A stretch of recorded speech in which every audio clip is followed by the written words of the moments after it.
Kitchen மேடை அடிக்கிறதுக்காக centring அடிச்சிருக்காங்க பாருங்கள்.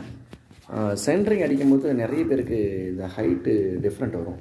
கிச்சன் மேடை வந்து தரையிலேருந்து எவ்வளோ ஹைட்டு வைக்கலாம் அப்படின்ற கான்செப்ட் நிறைய டவுட்ஸ் இருக்கும். எவ்வளோ நார்மலாக ஹைட்டு வைக்கணும்னு பார்த்தீங்கன்னா உங்களுக்கு நார்மல் டைல்ஸுக்கு மேலே இருந்து ஒரு 32 இன்ச்சஸ் வந்து காங்கிரட்டினுடைய மேல் மட்டம் ஹைட்டு இருக்கணும். அதாவது பார்த்திங்கன்னா உங்களுக்கு 30 இன்ச்சஸ் டைல்ஸ்க்கு போட்டதுக்கப்புறம் 30 இன்ச் இருக்கணும், 2 இன்ச்சு காங்கிரட் இருக்கணும். அப்போ 32 இன்ச்சு. 30 இன்ச்சு அந்த டைல்ஸுக்கு மேலே, டைல்ஸ் போட்டதுக்கு மேலே அந்த காங்கிரட்டோடைய கீழ் மட்டம் பலகை கீழே போட்டதுக்கப்புறம் அந்த 30 இன்ச்சு இருந்தால் தான் ஸ்பேசஸாக இருக்கும். ஏன்னா சிலிண்டர் பார்த்திங்கன்னா உங்களுக்கு 2 அடி 1 இன்ச்சஸ் வரும், கிட்டத்தட்ட 25 இன்ச் ஆச்சு. ஸோ ஒரு 5 இன்ச்சு ஹைட் நமக்கு மேலே இருந்ததுன்னா சார் கரெக்டாக இருக்கும். சிலிண்டர் போடுறதுக்கு பார்த்திங்கன்னா அந்த தள்ளுறதுக்கு அந்த வீலருக்காக அதே ஒரு 3 இன்ச்சஸ் இருக்கும். இப்போ 26 27 இன்ச்சஸ் ஆச்சு. 30 இன்ச்சு போட்டால் தான் உங்களுக்கு ஸ்பேசஸாக இருக்கும். ஸோ அதான் விஷயங்களை நம்ம ஃபாலோ பண்ணிக்கலாம்.